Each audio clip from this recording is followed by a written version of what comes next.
Hi everybody. So this is going to be my first kind of painting tutorial type video.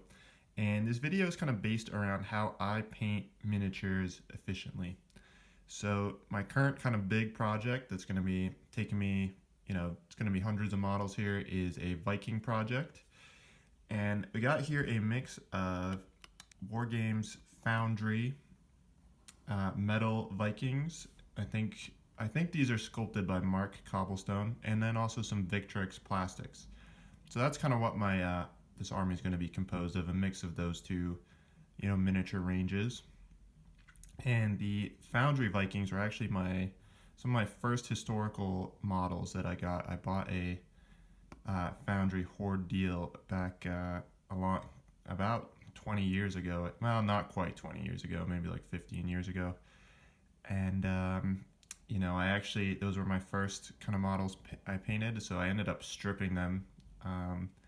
First historical models I painted, I ended up stripping them because the paint jobs were horrendous.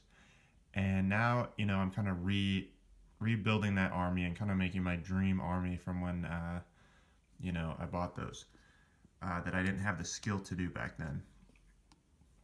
So I kind of came back to the hobby a couple years ago, and I've been really interested in building big armies. So that is what my painting style has kind of developed into. How do I paint big armies that look okay, that look decent? So I've got a couple different tabletop standards, and this is kind of what I go for most of my miniatures. And I kind of call it efficiency painting, because when I was learning how to paint, um, you know, painting well takes a lot of time. And you have some videos out there where people talk about how they paint one miniature for hours. The reality is if you want to build a couple armies, and in my position, I usually build um, two forces, two sides of a conflict. You can't spend that amount of time on each model. You have to go fast. So this is kind of the style I've developed, and another kind of inspiration for me with this is, for many years I worked in the forest products industry, and when I started, the first logging company I worked for, my boss was like, the reality is, when he was training me, he was like, the reality is, you can't really speed up the time you cut an individual tree down in terms of the actual cutting. But what you can do is make all the stuff you do around that as efficient as possible. And there's similar things with rock climbing. Most rock climbers, you can't actually climb the rocks any faster. You reach a point where you can't go any faster, but you can make all the things you do around that much more efficient, like tying your knots and stuff. So the goal with this is to really maximize your time when you're painting to get a decent standard, use as many tricks as possible as you can, and then also to factor in time where you can paint the models, leave, do something else, and then if you have 5 minutes, you can come back and quickly add on for 5 minutes, and then go back to what you're doing. So I usually prime. I used to primarily just prime with black paint. I've moved away from that. Now I mainly paint either with white. I prime with white or gray or light brown. It kind of depends on what the project is. But for these unarmored guys, I think white is really the best kind of color to prime with.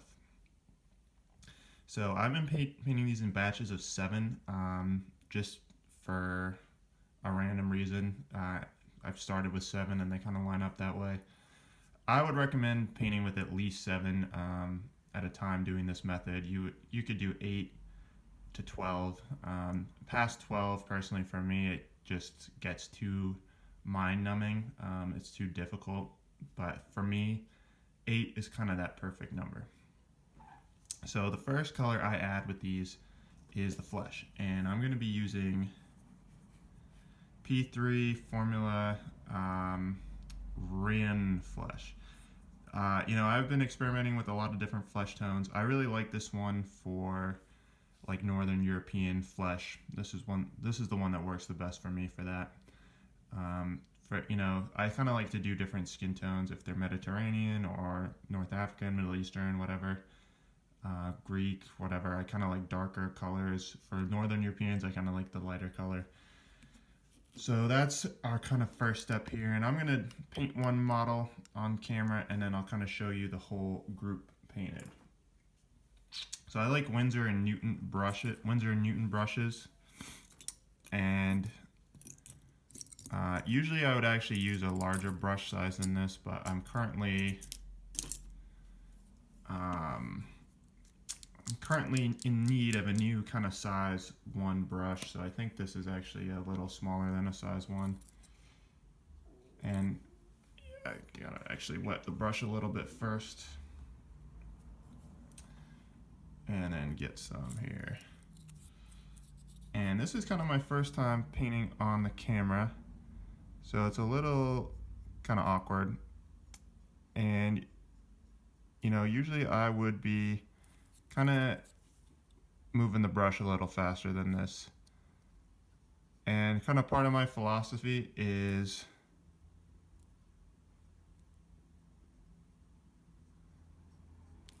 you know, if you're going to be painting over an area again anyways, it doesn't really matter if you know, get some paint on there. And the nice thing about these beards too is they kind of take up a lot of the face.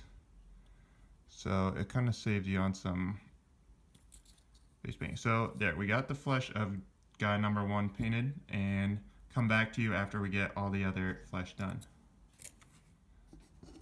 So now that we've got all the flesh painted, which took a couple minutes, I like to do all the kind of leathery stuff. And I like to use snakebite leather for this. I think, you know, this is actually one of the better contrast paints.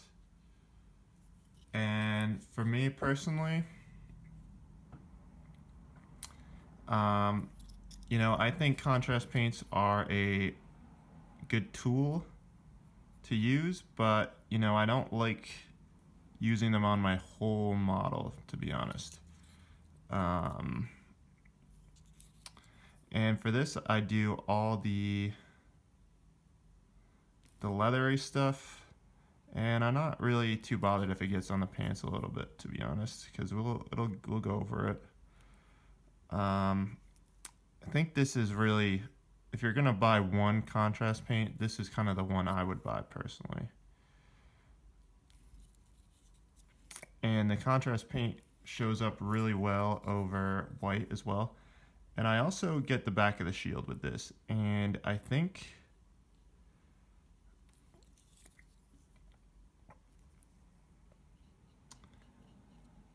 this works super well on these shields. I put Victrix plastic Viking shields on all these models, the foundry ones.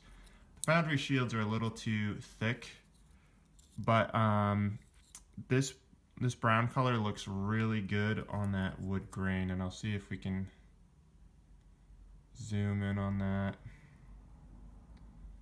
Well, you'll have to take my word for it anyways, but that does end up looking really good on wood grain. That's something that contrast paint is really good for. I really like it on these leather parts of the model. I think it looks actually way better than traditional brown paint for the kind of leather stuff and those wood grain things. And for this guy, you know, I think he's gonna have kind of this brown beard. This works well for beards as well.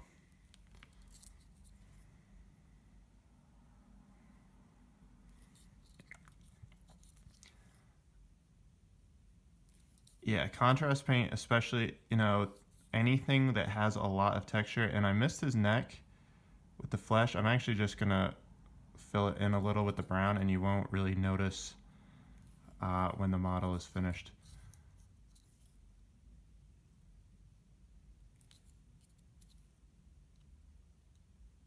Yeah, so that is one guy, all the brown done. So I'll do the rest of the brown and I'll come back to you. Okay, so now that we've gotten all the brown leather done, what I'd like to do next is the hair, and for that I'm using the Foundry Paint System Ochre 4A, and I'm gonna go probably about 3 of these guys I'm gonna do with the blonde hair. And yeah, I always just like, you like to get a little bit of water on the brush there just to make sure things flow. And since these are, so that's kind of part of the problem with trying to film this is, where do your hands go? And it is a little hard to focus the camera on what you're painting because doesn't really work for me to look through the camera, so to speak. So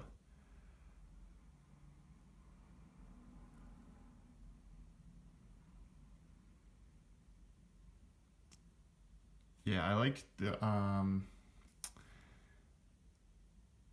like this color for blonde hair. And what I do in this army too is I do a lot of different shades of blonde because this is, these are Vikings, and to a certain extent, when you're painting any army, you are sort of painting to a stereotype to a certain degree because you want that army to look good on the tabletop from 3 feet away, and you want people to be able to tell, like, oh, those are Vikings. So, I'm not sure exactly how, common blonde hair actually is in Scandinavia. I mean, I'm sure a lot of people have blonde hair there, but whether the percentages that we're showing in this army are actually, representative, I don't know. But I do like to have, when you kind of stereotype Scandinavians, blonde hair is something that comes up. So that's kind of something I like to have in an army like that, just so they stand out from like your Normans or anything. Because those Dark Age armies can be kind of similar. You do what part of my kind of philosophy too is on the table, the way your units look should kind of tell people what they are. Like a unit that's really tough, I like to have in close formation, heavily armored. Units that are weaker, how do you display that in model form that unit is weaker? What kind of methods can you use? So yeah, we're gonna give these 3 guys this blonde hair treatment.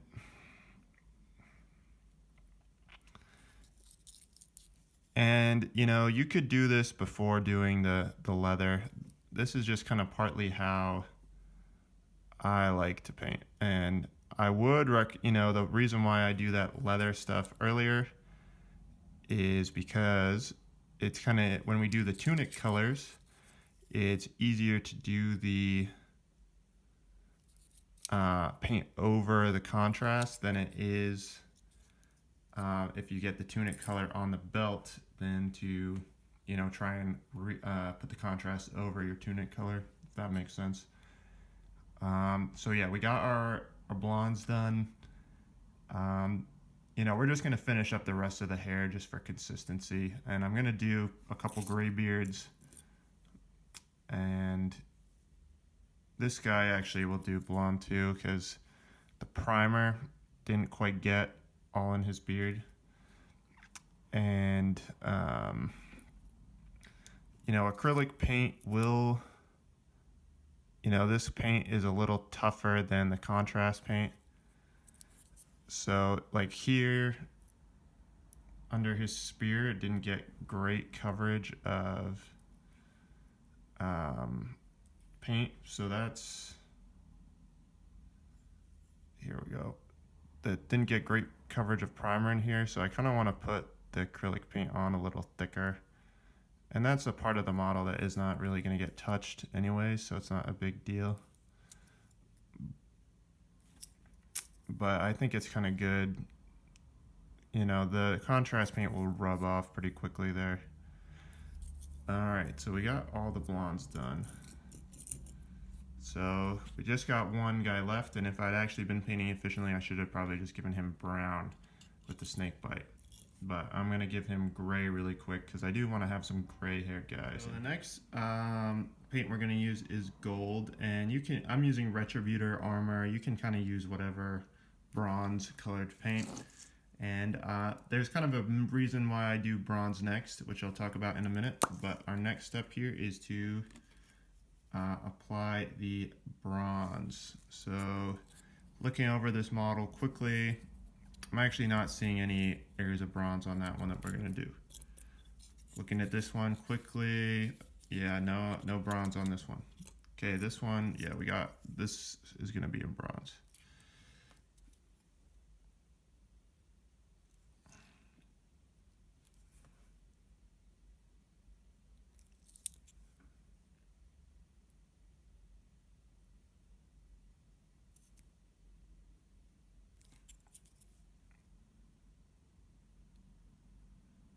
And sometimes you can just fill in lightly where there should have been some brown in there. We can just fill in some bronze quickly. This guy, all right, here's where we're gonna do our bronze.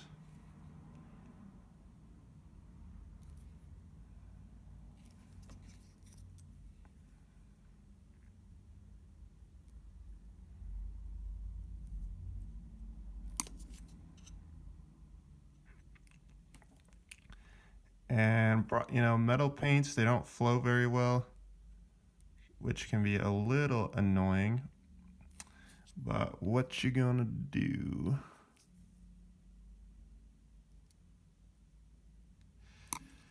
And oh, we made a mistake there. We didn't get our snakebite leather on that side of the scabbard. So shame on me for that, because that is kind of taken away from our speed paint. And I'm actually almost kind of running out of this bronze paint a little bit. And I'm also okay if if the paint doesn't go quite where it's supposed to. All right. So yeah, we might actually have to go over snakebite leather on some of these again. So that is kind of negative points for us. We didn't do a good job on our first run through. This guy had a little more bronze on him. And I'm just gonna do his whole medallion there. And oops, camera getting in the way of the brush. All right. Oh, and we got his jewelry on the arms.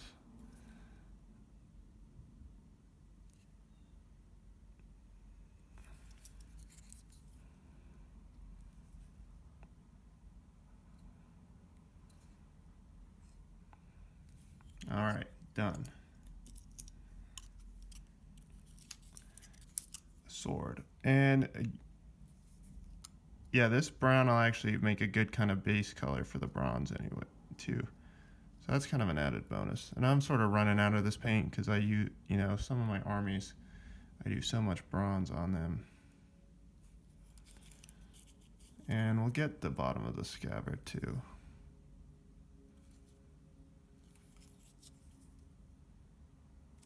And that's okay. Yeah, no, you make a kind of mistake like that, we're not going to go back over it because you're not even going to notice that when he's ranked up in the army. So we got all our bronze done. And the reason why I did the bronze next is because I gotta kind of move on with my day here. So this gets us to a point where we can apply our first wash because I gotta go and we're gonna pick the video up when I get back. But what would make this process also more efficient if I had my paints organized a little better. But we're gonna do the Reichland Flesh Shade. And with this one, this is what I use for the guys who are wearing clothes, basically. Some of these models, like this one I did with the Carroburg Crimson wash. And the reason why I do, I like for these shirtless guys to be kind of flushed red, like the blood's running under the skin because it's cold and they're, shirtless. For the guys wearing clothes, I usually just do the Reichland Flesh Shade. I think it looks, the red one, you need kind of more surface area, I think, for it to look good. So yeah, we just put our wash in.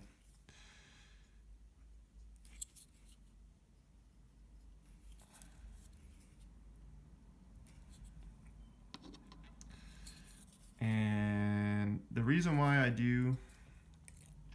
we did all the bronze, we did, and if you missed a bit, you can also, kind of dab on this will kind of almost act like flesh paint over white sometimes. And I'm not super bothered too about getting a little pooling. So,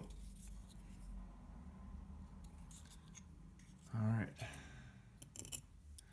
So now, and this, this bronze might even not really need much of a shade, but whatever.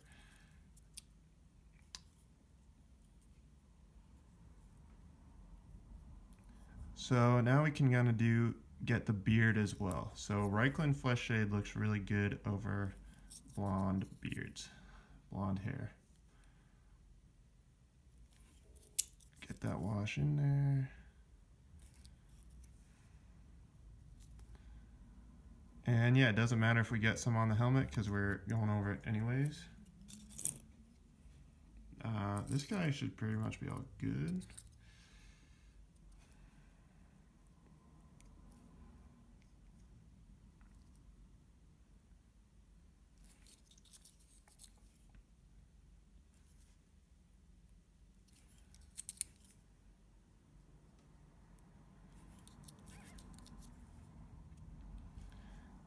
And this way too, if we get some of this wash on other stuff, it doesn't really matter because we're going to be painting over it.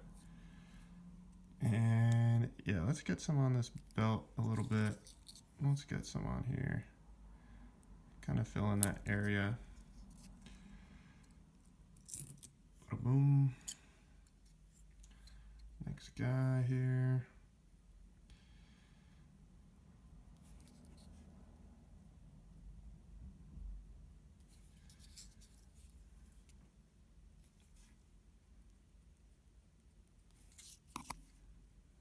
And I'm just, I just kind of lather on this wash. Trying to move fast. Because again, it's kind of getting to that time. I gotta move on with my day here. And this guy, yeah, was the guy who had a little more bronze stuff on him.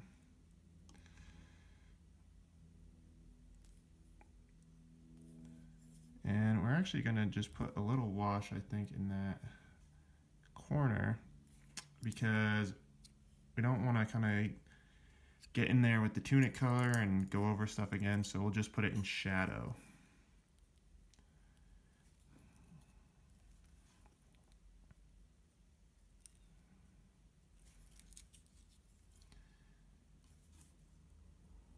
Oh, and it looks like this guy actually had some bronze jewelry around his neck, but we'll see what we do with that. We might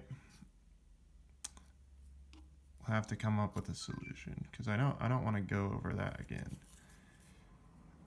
All right, and sometimes you look at stuff, it's like, yeah, you know what, I don't really need to shade that anymore, that sword hilt. So, all right, now we got our wash on. We can just kind of go, and I'll come back when I am done with kind of what I'm doing.